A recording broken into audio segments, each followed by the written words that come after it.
Get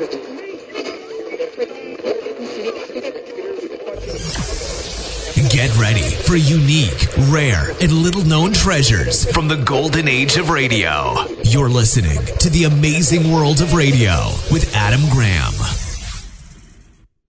Welcome to The Amazing World of Radio. From Boise, Idaho, this is your host, Adam Graham. If you have a comment, email it to me, box13@greatdetectives.net. Well, now it's time for our next episode of Top Secret. And I should note that there's probably one and maybe two lost episodes in between the episode that we played last week and this week. The log is a little bit unclear on that. But it's also important to mention that the series did shift focus when it returned for the fall.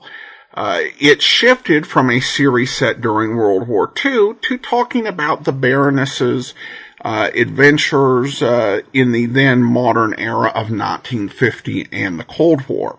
So with that advice, let's go ahead and take a listen to today's episode of Top Secret.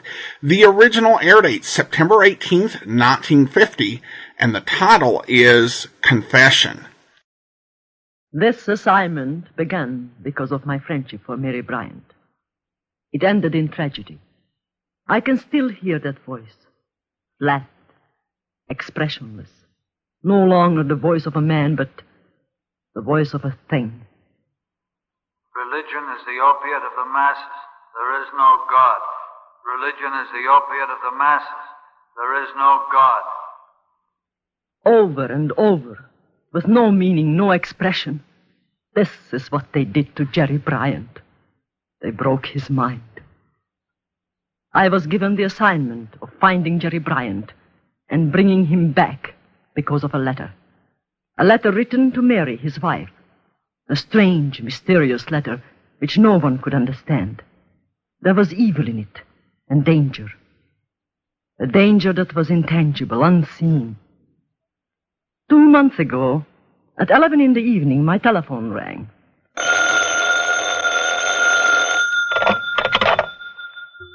Hello? Kerin, it's Mary Bryant. Can you come over right away? Tonight? Yes, right away.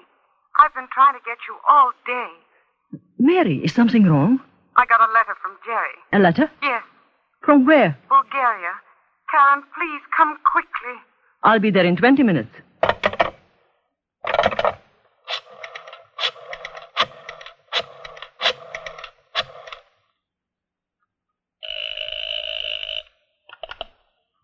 Yes? Mr. Hall? Yes. Who is this, please? Kerin Gazer. Oh, yes, Baroness. How are you? I'm all right. I just heard from Mary Bryant. She got a letter from her husband from Bulgaria. Have you heard anything new? Yes. Can you tell me about it? Would you like to be assigned to the case, Baroness? Is there a case? Yes, I'm afraid there is. Oh. It would seem that your friend Jerry Bryant is a communist. Oh, but that is utterly ridiculous. I don't believe it. Well, can you come to my office in the morning? Certainly. Bring Mrs. Bryant with you. Yes. I've a recording I particularly want her to hear. A recording? Yes. Be in my office at 10 o'clock in the morning. Yes, Mr. Hall. Good night. I had known Mary Bryant for 10 years, before the Nazis murdered my husband in Vienna. She had visited us in our home there. They were good Americans, both she and her husband. Jerry had inherited one of the largest fortunes in the country. He was president and owner of Bryant Industrial Chemicals Incorporated. It was unthinkable that he could be a communist. When I arrived at the apartment on Park Avenue, I needed only one look at Mary Bryant's stricken face to know that something was very wrong. Very wrong indeed. Oh, it's fantastic. It's fantastic that Jerry could have written such a letter. Mary, tell me the story quietly from the beginning. You know most of it. Sailed on the Queen Mary 2 months ago for a 3-week trip to Europe. On business? Yes. Bryant Chemicals has plants all over the world. Jerry went over to inspect some of the European factories. Where? Berlin, Hamburg, Paris, and I think Rome, Prague, and Sofia. And you haven't heard from him for how long? 6 weeks. When was he due home? He's a month late. Oh. I got a postcard from him written at Le Bourget Field in Paris. It was dated June the 18th. He said he was flying to Sofia that night and that he'd be home in 2 weeks. And nobody has heard from him since? Nobody. I telephoned the office in Paris. Talked to the man who saw him off for Sofia that night. Nobody here has heard from him. Nobody in Paris knows where he is. The American legation in Sofia haven't heard from him either. He's vanished, literally dropped off the earth. I'm so worried I'm almost sick. Oh. Let me read the letter again, please. I know something's happened to him, Kerin. This letter just doesn't make sense. He's never written me a letter like that in his life. Is it his handwriting? Yes. You're sure? Yes, Kerin, I'm sure. May I look at it again? She handed me a letter, a single sheet of plain white paper, in an envelope postmarked Sofia. The sentences were short and stilted. They did not sound like Jerry Bryant. Dear Mary, I am staying in Sofia for good. Do not worry. I am fine. I am happy. I cannot live any longer in America. I am giving up everything to work for the cause. Communism is the only hope. Don't try to communicate with me, Jerry. It's insane. It's absolutely crazy. Mary, intelligence assigned me to find Jerry. Oh, Kerin, I'm so glad. My chief, Mr. Hall, wants to see you. We are to go to his office tomorrow morning at 10 o'clock. Of course, Mrs. Bryant, you understand that it is possible the letter is genuine. Mr. Hall, will you stop saying that, please? There is no possibility the letter is genuine. He was forced to write it. I know he was forced to write it. I know that he couldn't write a letter like that of his own free will. I agree with Mrs. Bryant. I know her husband, too. He couldn't have written that letter. I would like you both to listen to a recording. We monitor Radio Sofia as a matter of course. A week ago, the announcement was made that a Mr. Jerome Bryant, president of Bryant Chemicals Incorporated, would make a speech later that evening. A speech? The recording, which I'll play for you, is an actual transcription of the broadcast as it was made in Sofia. I'd like to know whether or not this is your husband's voice. Have you heard this, Kerin? No. It's rather a shocking record, Mrs. Bryant. Truth everywhere can be known. This is Jerome Bryant of New York City. Yes, it's him. I'm speaking from Sofia. Speaking to the world so that the truth everywhere can be known. I was a Wall Street warmonger. I am or was a member of one of the richest families in America. What's he What I'm saying? talking about I know, and I swear it is the truth. Day after day I attended meetings. Meetings held behind closed doors. Meetings at which Wall Street millionaires planned in human life their dealings, in suffering, in blood. Oh, he's crazy. They've America driven him does not crazy. care how much blood is quiet, spilled as long as Bryant. the dollars keep rolling in. I myself has participated in discussions where the subject was how much money could be made out of selling arms and ammunition to the poor half-savage natives to kill themselves with in civil war. You can prove my story by going down to the foot of Wall Street where it meets with Broadway. Right at the end, looking down that street of greed, is my office. Right at the end of Wall Street where it meets Broadway, facing east. Shut it off, That is Mr. where I Hall. have Shut it myself off. planned how much money I could make out of human life. Sickening. Just sickening. At the foot of Wall Street, corner of Broadway. Do you know what building faces east? Building? What building? The building where those meetings were supposed to be held is Trinity Church. That day, I began my preparations to go to Sofia and get Jerry Bryant. Intelligence took care of the details. Passports, visas, papers, Communist Party card, a letter of introduction from an American communist, whose name I cannot tell, but who is in reality one of our most trusted agents. I had one last interview with my chief, Grenville Hall. Well, Baroness, I guess we've thought of everything. Yes, except my contact in Sofia. He has a dozen names, a dozen professions. At the moment, he is a porter in the Royal Hotel. His name is Daudet, Franz Daudet. He was born in France, now is a naturalized American and one of our best operators. You will contact him by a number. A number? He has in his possession a U.S. $1 bill. The number is A12132068F. A12132068F. Right. Remember it. Don't write it down. If we can get Jerome Bryant back here, we can prove that every so-called communist confession in the past has been extorted. I'll do everything I can. I know you will. But remember, this is completely unofficial. Completely. In espionage, there is no protection in danger. No recognition, even in death. I know that, Mr. Hall. And I know, too, that my first mistake will be my last. That night, I flew to London. The next day to Paris, and on to Sofia. I had a complete set of forged papers and also an American passport for Jerome Bryant. I had money, a great deal of it. 2 days later, I was in a room at the Royal Hotel. As a precaution, and so that I would have at least one friend in this strange, unfriendly, nervous city, I searched out Franz Daudet and asked him to come to my room. Porter? Yes, mademoiselle? Come in. Is there some way in which I may assist, mademoiselle? That depends. On what? On how much money you want. Mademoiselle speaks in riddles. Perhaps a dollar bill, an American dollar bill. Go on, mademoiselle. With a number, 12. 13. 20. 68F. Right. Who are you? U.S. intelligence, assigned to Sofia. I have papers in the name of Fräulein Brunner, a stateless person's passport, and a Communist party card. You know about me? I know that your name is Daudet. You may call me Franz. Dial 274, the porter's office. What is your assignment? To find a man named Jerome Bryant, a United States citizen. Then followed the months of total inaction. The long, slow struggle that only a spy can understand. Every move had to be considered. I began to make contacts with important communists.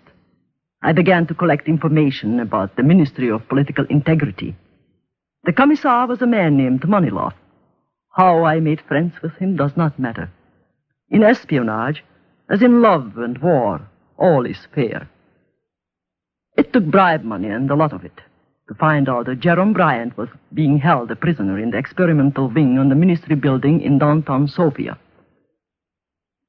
At the end of 2 months, Comrade Manilov was in love with me.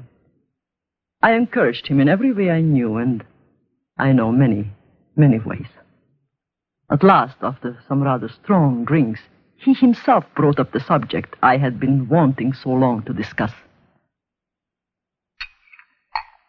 You know, I've been wondering if you might be able to help me. Oh, Yuri, you have only to ask me. You know that.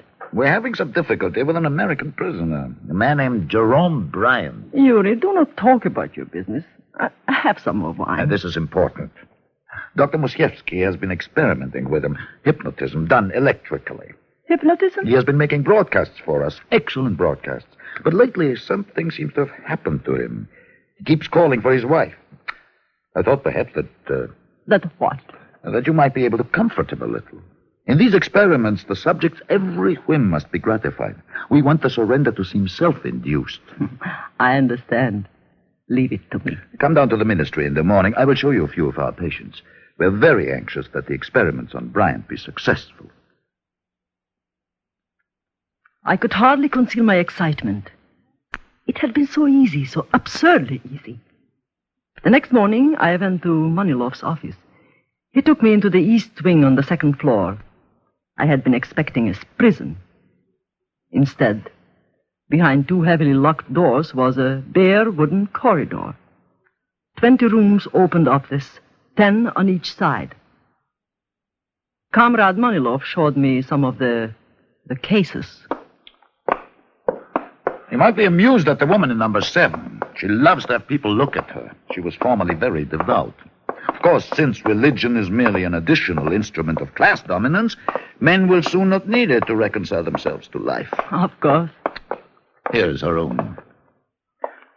Do not speak to her. Just stand in the door a moment. Dr. Musiewski has been working on her, but something went wrong. We are afraid she will not recover.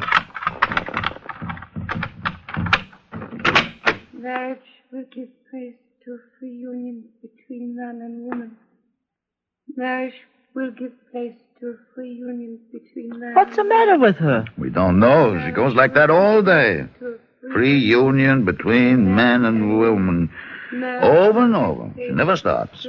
Some mistakes are to be expected. Of course. Marriage Goodbye. I believe she's deaf, too. Yuri, this is very uninteresting. Come and see Mr. Bryant. You say he's an American? Mm-hmm. We are striving for complete domination over his mind. Something has snapped. Dr. Musiewski is giving him a treatment now. We hope to be able to bring him back. Now, this is it, number 14. Who is it? Comrade Manilov. Come in. I could hardly believe my eyes. A man was strapped to what looked like an operating table. From metal bands around his head, wrists, and ankles, wires led to a square machine on a desk. I bit my lips to keep from saying his name. It was Jerome Bryant. His hair was matted and uncut. His face was pasty white. His eyes were closed. It took a tremendous effort to remain casual, disinterested. The machine made a low humming sound that seemed to fill the room. Comrade Brunner will be glad to help you, Doctor, if there's anything she can do. Yes, of course. I'm nearly finished with him. Just half an hour today. He keeps calling for his child. His child? I believe he may mean his wife when he uses the word baby. Oh. Perhaps when he regains consciousness, you might try to soothe him a little, talk to him gently. The sound of a woman's voice might prove beneficial. This machine is still experimental.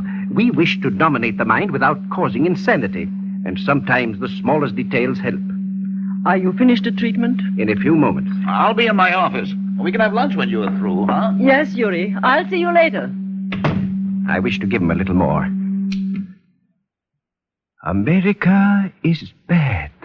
America is bad. True honesty is found only in the proletariat. True honesty is found only in the proletariat. Religion is the opiate of the masses. Religion is the opiate of the masses. Speak to him. What shall I say to him? Something from the party line. Speak quietly. Go ahead. Democracy is intolerant and decadent. Democracy is intolerant and decadent. Good. Sometimes they will not react to any voice but mine. We wish the ideas to become a part of the personality, not a hypnotic state.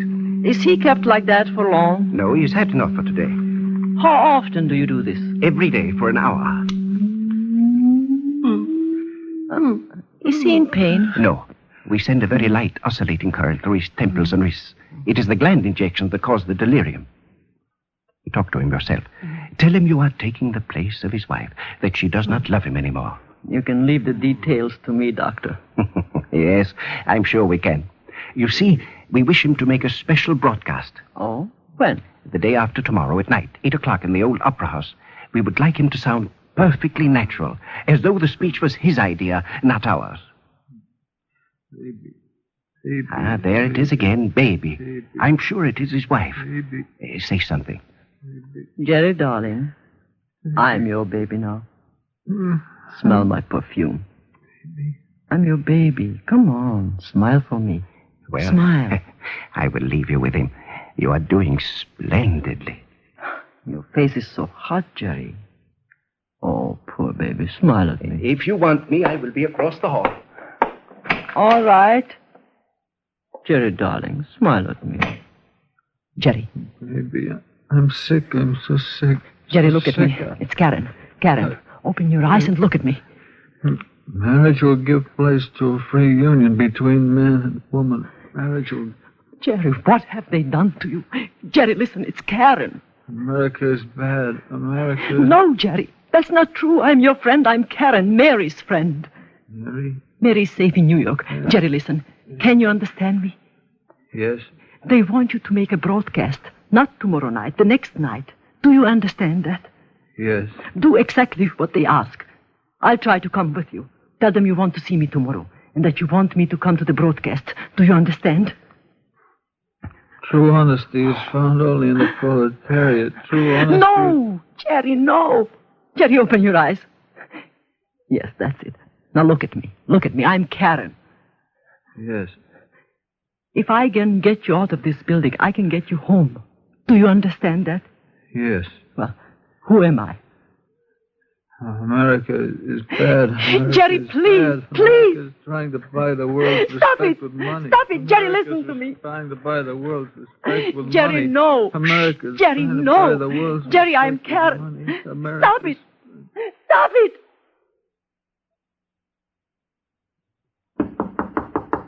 Come in. You wanted me, mademoiselle?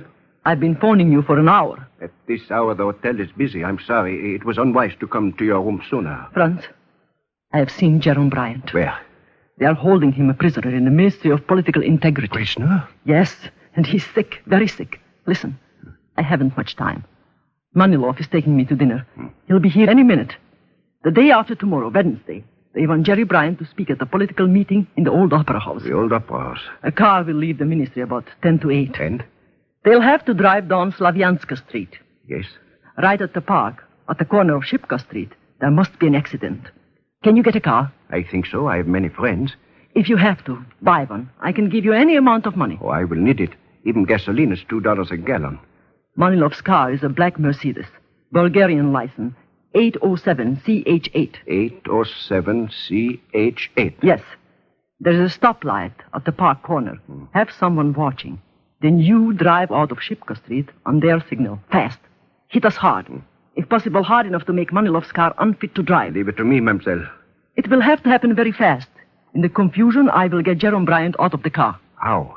I have a gun. If there is shooting and if the plan goes wrong, you will be finished. I will be unable to help you then. It can't go wrong. It can't. I have many friends, mademoiselle.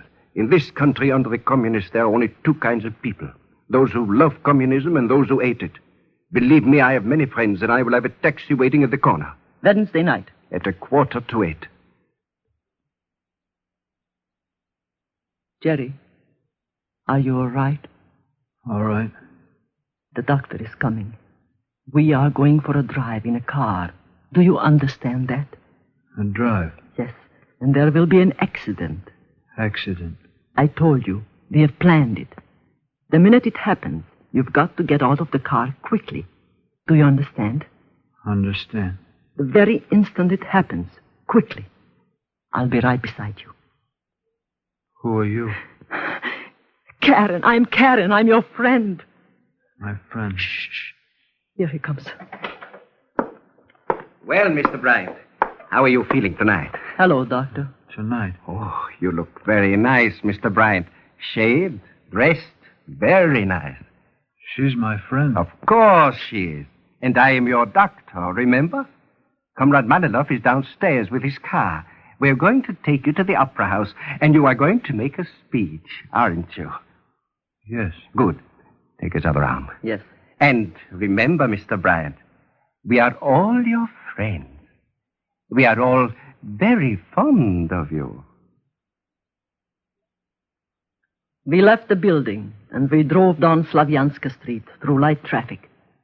As I had planned, Jerome Bryant and I were in the back seat. Manilov was driving. The doctor sat beside him in the front. When we got to the corner by the park, I saw a man on a bicycle wave his handkerchief. A blue Ford shot out of Shipka Street and crashed into us.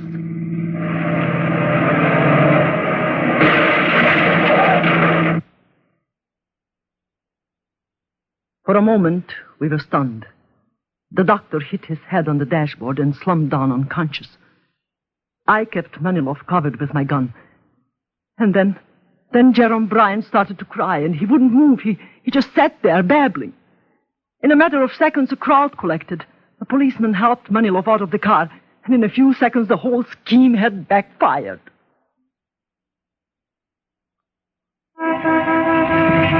Quiet, you. Yes, sir. Lock them both in a cell for tonight. In the morning, they're to be brought to my office in the Ministry of Political Integrity. Yes, sir. And guard the woman well. She is not what I thought. Yes, sir. I will not forget this, Fräulein Brunner. Take them away, quickly. Your friend, comrade. Have an ambulance come for him, quickly. And take them away. Take them away. All right, you two. Move.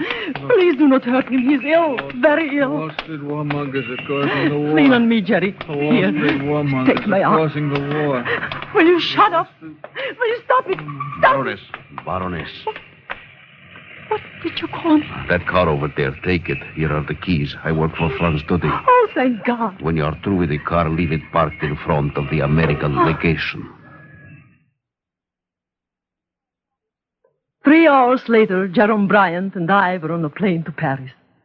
The next day at noon, we took off from Paris for New York.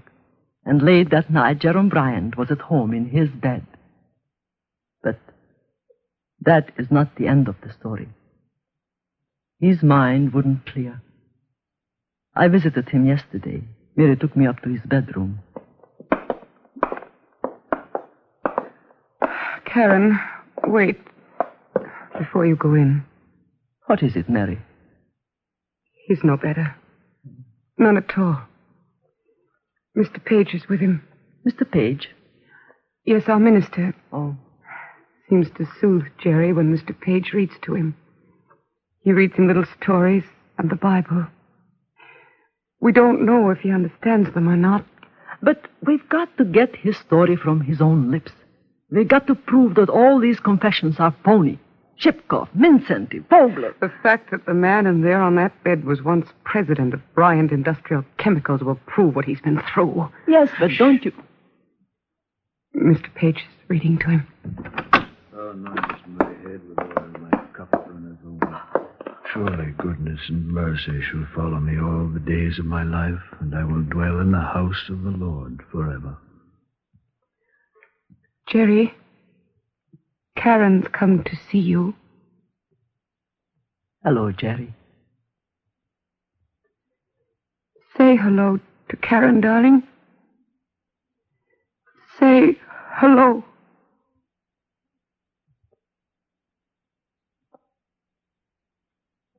The figure on the bed didn't say anything. He didn't have to. The story was all there. The confession written in his face. Written in his staring, vacant eyes. Written by the communists. Written in red. You have just heard Top Secret, starring Ilona Massey. Transcribed stories of present-day intrigue and espionage. Here is Miss Massey to tell you about next week's story. Next week, the story of a plot against New York City. A story of ruthlessness, terror, and intimidation. Disaster. Next week on Top Secret. Welcome back. Well, this episode highlights the issue of brainwashing, forced confessions, which was something that communist governments would undertake. Certainly, it was seen in Korea and in Vietnam. And there are many contemporary accounts of their efforts to break people. And it could be a quite brutal process. And I think the episode is at its best when they're talking about that, and when Ilona Massey is just playing the sort of anguish of seeing someone you know having been emotionally and mentally destroyed. I think she does a great job playing that sort of devastation. One thing I really didn't like about this episode is I thought that there was too much narration. The narration was carrying too much of the weight of telling the story, where it would have been better to have this information being communicated through sound effects, and particularly when she's describing Jerry's reactions.